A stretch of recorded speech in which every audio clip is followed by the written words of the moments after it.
Bonjour à tous, bienvenue pour cette nouvelle révélation. Je vais vous parler d'amour aujourd'hui. Alors, j'ai dit énormément de choses sur l'amour au cours de ces dernières années. Je vais essayer aujourd'hui de résumer tout ça et d'y mettre vraiment de la clarté. La première chose,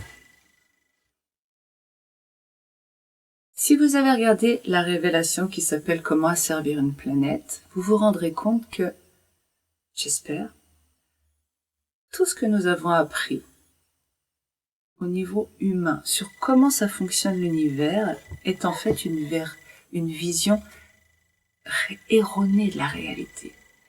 Erronée au sens où elle a pour but la souffrance. Ce que j'appelle la loi des hommes a pour but de nous faire souffrir. Nous ne venons pas sur Terre pour souffrir, ce n'est pas notre but, le but de notre âme quand elle s'incarne. Donc, nous avons appris des choses, ce que les Toltecs appellent des mensonges, qui apportent une énorme confusion à l'intérieur de nous, entre ce que nous sentons vrai, ce que nous pouvons percevoir de l'univers, et ce qu'on nous apprend. Et là, on est perdu, on ne sait plus. Et ça crée déjà ça, beaucoup de souffrance, puisque le mensonge détruit l'assise qui est notre être naturel, notre stabilité intérieure, notre harmonie. Donc aujourd'hui, je vais essayer de vous expliquer comment, selon mon filtre, bien sûr, selon ma façon de voir les choses, ça fonctionne dans l'univers, et vous aider peut-être à remettre de l'harmonie intérieure. La première chose qu'il est important de poser, c'est que nous sommes des êtres d'énergie. Nous avons besoin d'énergie pour vivre.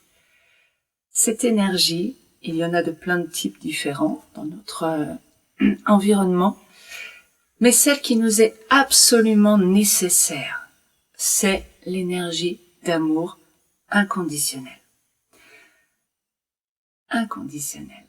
C'est-à-dire, quand nous nous incarnons sur cette terre, il y a notre âme, j'ai envie de dire, qui reste à un niveau vibratoire auquel nous ne pouvons pas voir. Vous savez que nos sens sont très limités, il y a bien de choses que nous ne voyons pas, que les animaux voient par exemple, parce que certains ont des sens avec une perception plus large que la nôtre. Donc nous ne voyons pas notre substance d'âme. Celle-ci va envoyer sur Terre, incarner une petite partie qui va rentrer dans un scaphandre de différents corps physiques, dont le plus lourd est celui de la matière, ce corps-là que je touche en ce moment. Cette partie non physique, que j'appelle ma source, est en permanence présent à un niveau vibratoire supérieur à celui de la Terre, qui fait que je ne le vois pas, mais cette présence existe. Et cette présence, cette source, m'envoie en permanence une énergie d'amour inconditionnel que je reçois, que je peux renvoyer, faire circuler. Et sur un autre plan, j'envoie et je reçois constamment des informations. Alors je dis je, mais vous aussi, vous fonctionnez de cette façon-là. En permanence, est-ce que vous réalisez ce que ça veut dire? C'est qu'en permanence, vous recevez de l'amour inconditionnel, c'est-à-dire toute l'énergie dont vous avez besoin. C'est comme un scaphandrier, puisque nous avons revêtu ces scaphandres de chair, c'est comme un scaphandrier qui est relié en permanence par un tuyau au bateau dans lequel on pompe son oxygène. Et bien là, c'est pas de l'oxygène que nous recevons, c'est cette substance aussi nécessaire à la vie de mon âme, c'est l'amour. L'amour inconditionnel. J'en reçois en permanence. Vous aussi. Le problème, c'est qu'avec tout notre conditionnement, nos croyances, la loi des hommes, dont le but n'est pas notre survie, ou plutôt notre vie heureuse et pleine, mais notre survie dans la souffrance, ça c'est le but du conditionnement. de la loi des hommes. Avec ce système, au lieu de laisser l'oxygène dans le scaphandre se répandre, l'amour arriver, parce que ça passe par notre cœur, notre chakra du cœur, nous apprenons à fermer très tôt ce chakra du cœur. Et nous ne pouvons plus recevoir cet amour inconditionnel, hormis sous quelques conditions que je vous ai déjà expliquées dans des vidéos précédentes, même dans les révélations, quand nous avons l'autorisation par la loi des hommes de réouvrir ce cœur. L'autre cas dans lequel nous pouvons réouvrir ce cœur, c'est quand notre mental est inexistant. Lors d'un moment un choc, par exemple, terrible, quand le mental se fige, notre cœur peut tout d'un coup s'ouvrir. On a l'impression que c'est pas logique, mais en fait, tout à fait, puisque c'est le mental qui maintient ce cœur fermé. Quand votre mental lâche, vous êtes très fatigué après une journée de randonnée, il n'y a plus rien dans votre tête parce que votre corps est submergé d'hormones. Ok. Et à ce moment-là, il y a quelque chose qui s'ouvre, qui se détend. Mais ouais. Comprenez bien donc. Premier point. Nous avons un système autonome de fourniture d'amour. De nous-mêmes à nous-mêmes, de notre source à nous-mêmes, mais c'est toujours un circuit fermé qui nous permet de vivre totalement nourri d'amour, dans la joie la plus profonde. Ça, c'est la base. C'est notre fonctionnement. Dans notre conditionnement humain, nous apprenons donc à arrêter de recevoir. C'est-à-dire que nous refusons, nous fermons notre porte du cœur, notre chakra, et nous refusons cet amour, avec de soi-disant bonnes raisons. L'amour humain, c'est quoi? L'amour humain, il faut différencier plusieurs choses. La première, en termes d'énergie. On peut dire à quelqu'un « je t'aime » sans qu'il n'y ait aucun, je dis bien aucun, transfert d'énergie entre les deux personnes. L'énergie que l'on transfère entre deux personnes n'est pas de l'amour. L'amour, c'est ça. Vous avez appris aimer les autres, tenir à l'autre, l'amour, passion. Ce n'est pas de l'amour tout ça. C'est une confusion, c'est un mensonge même. Ce n'est pas de l'amour. J'en profite justement pour caser ce petit livre. C'est la première fois que je fais ça, mais je crois que c'est très important que vous puissiez le lire. Ça s'appelle « La voie de la connaissance » de Don Miguel Ruiz aux éditions J'ai lu. Ça coûte même pas 5 €. Et je vous en parle parce que je viens de commencer, enfin, j'en suis au premier tiers, et je m'aperçois que cela reprend ce que je vous ai dit précédemment dans les révélations d'une façon un peu différente. Donc cela pourra compléter ce que je vous explique et ça va vous apporter un nouveau point d'appui pour comprendre. Pour que ce soit bien clair, qu'il n'y ait pas de confusion à l'intérieur de vous, je vais appeler maintenant ce que vous avez appris comme étant de l'amour entre deux êtres, je vais appeler ça une relation soi-disant amoureuse. Parce que c'est un mensonge. Vous allez peut-être me dire, ouais mais moi j'aime machin. Ça veut dire quoi j'aime machin? Ça veut dire que quand je pense à machin, mon cœur s'ouvre. Et quand mon cœur s'ouvre, qu'est-ce que je sens là? Pas machin, pas l'énergie de machin. Je sens l'énergie de ma source qui commence à rentrer à l'intérieur de moi. Ce n'est pas l'autre qui me donne cet amour, cette joie, cette sensation. C'est moi par l'ouverture de mon cœur. Ce que j'ai commencé à vous expliquer en vous disant que l'autre ne peut pas vous aimer. Dans la relation soi-disant amoureuse, il peut y avoir transfert d'énergie aucun transfert d'énergie. Le transfert d'énergie, ce n'est pas de l'amour, c'est simplement de l'énergie qui passe. Vous savez, il y a des gens qui disent « j'ai du fluide dans les mains, attends, je vais te passer de l'énergie ». Nous pouvons tous le faire, hein. C'est juste, quand nous focalisons notre attention quelque part, nous transmettons de l'énergie. Notre attention est de l'énergie. Donc à partir du moment où vous êtes en relation avec quoi que ce soit ou qui que ce soit, vous transférez de l'énergie. Mais ce n'est pas de l'amour. Ok, ça va? Ce n'est pas de l'amour, c'est de l'énergie.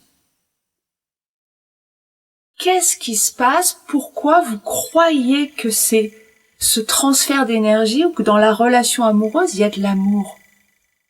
Parce que ce que vous croyez vous amène à ouvrir votre cœur, tout simplement. Et quand vous ouvrez votre cœur, vous sentez l'énergie d'amour inconditionnel de votre source qui commence à entrer. C'est mécanique et c'est ultra rapide. Si quelqu'un vous dit « je vous aime », qu'est-ce qui se passe dans votre conditionnement?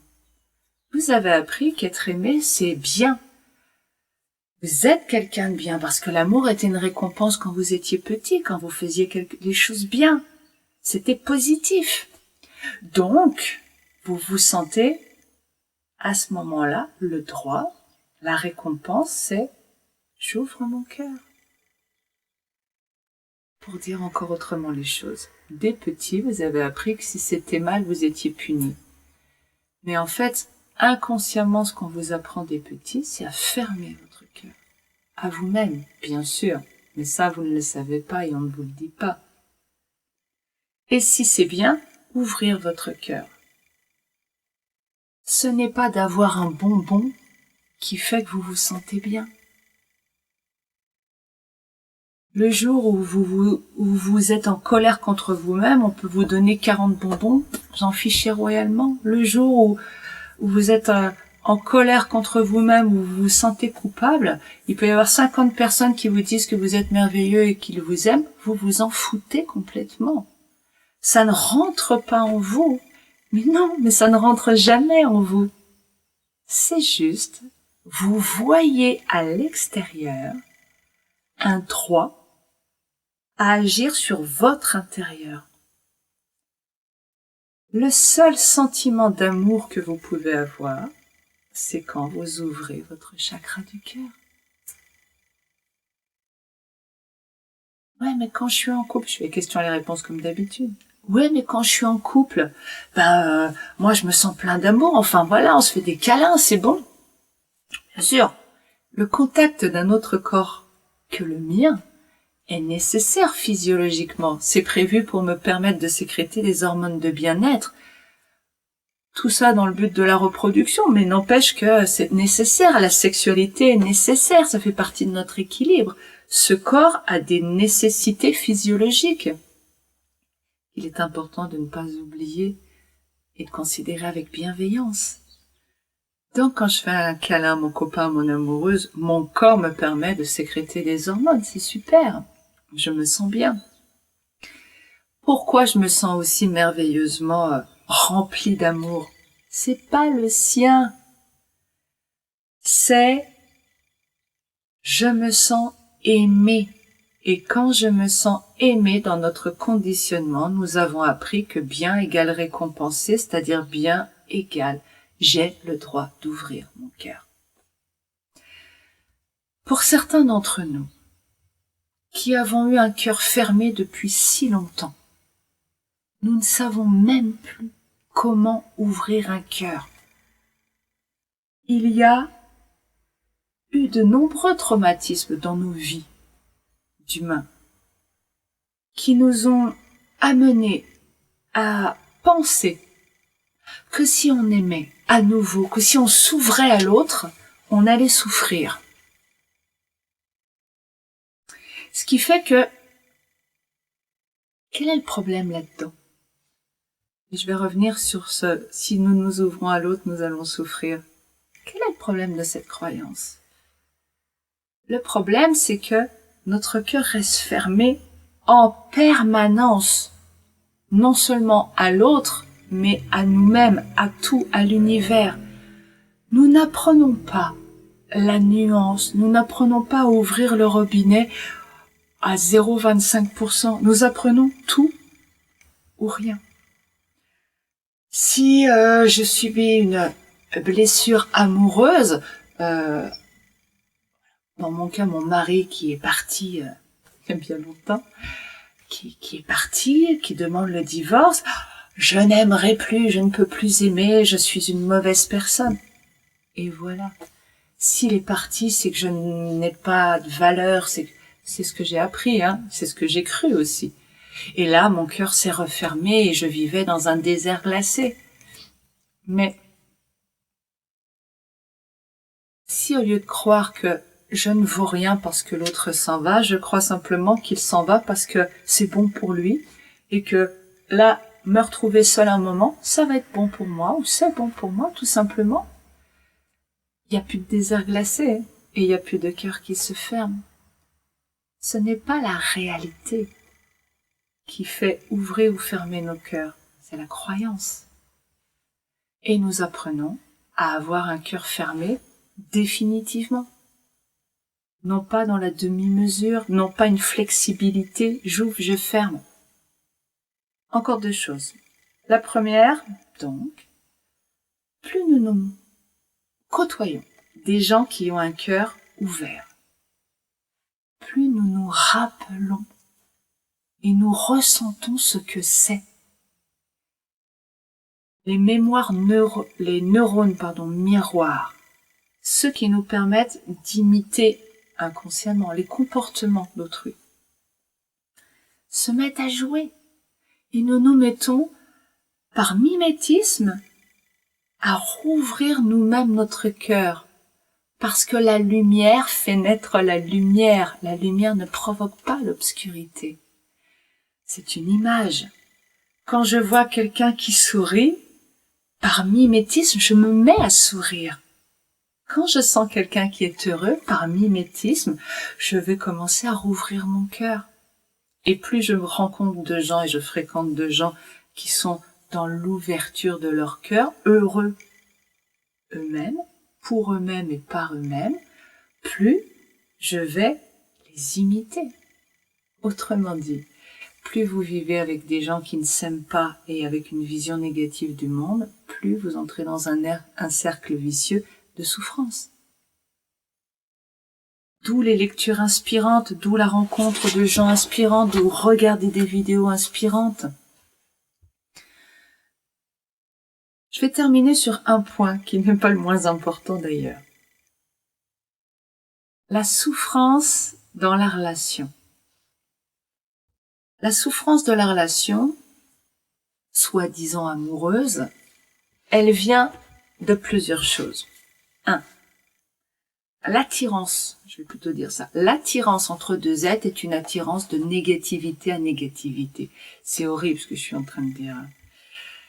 C'est horrible et à la fois, ok, on peut admettre ça et faire avec et justement en tenir compte. L'attirance entre deux êtres, c'est un aimant, mais c'est un aimant négatif. C'est nos mémoires intergénérationnelles, tout ce qui forme notre négativité, qui va venir chercher chez quelqu'un d'autre quelque chose qui peut la nourrir. Et c'est ce que l'on appelle l'attirance, cette fameuse attirance, cette passion. Pourquoi ça finit mal les passions? Parce que ça naît de la négativité. Et la négativité, son but, c'est la souffrance. Ce n'est pas la joie, l'amour. Donc la première chose qui cause la souffrance dans la relation soi-disant amoureuse, c'est qu'elle part de la négativité, d'une attirance par la négativité. Elle est intéressante, néanmoins, c'est pas monstrueux, c'est intéressant, parce que ça va me donner l'occasion d'évoluer. Quand je suis attirée par quelqu'un, je suis attirée par donc les mêmes, les deux côtés de la pièce, quoi. Je suis dans la culpabilité, je vais attirer un bourreau. Je suis une sauveuse, je vais attirer la victime. Quand je suis consciente de ça, ou conscient, ça me permet d'avancer. Je peux rester avec l'autre sans essayer de jouer un rôle, en les laissant être. Et finalement, peut-être que, au bout d'un temps, oui, non, finalement, je n'ai plus cette attirance. Évidemment, l'attirance, c'est quelque chose qui n'est pas bon. Côtoyer quelqu'un avec joie, voilà, ça c'est bon, mais donc il n'y a pas de notion de lien, on reste ensemble, on est ensemble. On est ensemble, on n'est plus ensemble, on est avec d'autres, ça évolue, la vie est souple. Est-ce qu'on peut rester avec quelqu'un toute sa vie? Peut-être. C'est pas un problème, il n'y a pas d'obligation, il n'y a pas de non-obligation, c'est juste comment on évolue dans sa relation. Et il n'y a ni bien ni mal, contrairement à ce qu'on nous fait croire, sur comment ça devrait être la relation soi-disant amoureuse. Le premier point, donc, d'une relation soi-disant amoureuse, c'est la souffrance qui est derrière et qui va mener tout notre fonctionnement à la relation, dont le but sera de créer en réalité de la souffrance. En même temps, nous ne savons pas comment recevoir de l'énergie autrement que par cette relation. Et ça va être le propos de la prochaine vidéo, comment survivre quand j'ai un cœur fermé, quand je ne peux pas recevoir cet amour. Pour conclure cette vidéo sur l'amour, ce qui est important, parce qu'on m'a déjà posé la question avec inquiétude, mais alors, ça sert à rien, on peut pas aimer les autres, on peut pas être aimé par les autres, alors autant vivre tout seul au pôle Nord, autant se replier sur soi et ne plus vivre avec les autres. Pas du tout, bien sûr. Tout ça, cela parle d'amour, de bienveillance. Enfin, c'est ce que j'essaie de vous transmettre à travers ces vidéos. Donc, il s'agit d'avoir de nouvelles relations avec les autres. Je vais vous en parler davantage dans la vidéo de la semaine prochaine qui sera consacrée totalement à la relation amoureuse, surtout la relation énergétique entre les êtres. L'idée, c'est de passer d'une relation où on croit, ce qui est la pire croyance au monde, qu'il faut être aimé par les autres. J'ai besoin qu'on m'aime. C'est faux. J'ai juste besoin pour vivre d'ouvrir mon cœur à moi-même. Et je passe en autonomie affective. Une fois que je suis en autonomie affective et heureuse ou heureux, remplie d'amour, de joie, de lumière, je peux avoir des relations avec tout le monde. Et je suis dans la joie avec tout le monde. Comme je suis dans la joie sans tout le monde. Peu importe ce qu'il y a autour. Par contre, je promène ma lumière à la surface de la Terre. C'est magnifique. Être plein d'amour pour moi-même, contrairement à ce que l'on nous a fait croire, ne nous coupe de rien du tout. Au contraire, ça nous permet d'être en relation avec le monde entier. Ça veut pas dire, quand je suis en amour pour moi-même avec un cœur ouvert, que quand je suis dans la relation, je garde un cœur grand ouvert. Je vais vous expliquer ça en détail dans la prochaine vidéo, parce que c'est très important, parce que aussi très dangereux. L'idée, c'est simplement que mieux je vais, plus ma vie sera simple avec les autres, et je peux garder des relations et vivre épanouie. Je ne suis plus dépendante des autres, de leurs liens, de la relation affective. Je n'ai plus de dépendance. Mes relations deviennent sereines, remplies de joie, en absence totale d'attente. Et donc, tout n'est que bonne surprise quand on n'attend plus rien, quand on est juste à déguster chaque instant. N'hésitez pas si vous avez des questions. Comme je tourne les vidéos à l'avance, peut-être que je pourrais vous répondre dans les commentaires, ou alors par vidéo si ça nécessite une vidéo, et peut-être qu'elle arrivera dans plusieurs semaines, suivant ce que je vais avoir le temps de tourner aujourd'hui à l'avance. Mais n'hésitez pas, c'est fondamental pour vous de comprendre. Alors, la semaine prochaine va vous aider aussi, hein. Mais c'est fondamental de comprendre à quel point nous pouvons être heureux que nous soyons aimés soi-disant par les autres ou pas. Nous n'avons donc pas besoin de l'amour des autres. Nous n'avons besoin que de nous aimer nous. Et pour cela, nous devons nous extraire de ce conditionnement qui nous apprend l'inverse. Notre conditionnement nous apprend à nous juger, à nous critiquer, à nous dévaloriser. Et je vous renvoie sur les autres révélations. C'est ça que nous apprenons. Un système binaire qui exclut ce qu'il y a de l'autre côté. Il y a moi ou les autres. C'est gagnant ou perdant. C'est bien ou mal. Mais l'univers ne fonctionne pas comme ça. Dans l'univers, tout coexiste. On ne peut pas supprimer des choses. Et en particulier en physique. Il y a coexistence, superposition des choses. Pour faire simple. Allez, je m'arrête. Belle semaine à vous et à la semaine prochaine. Au revoir.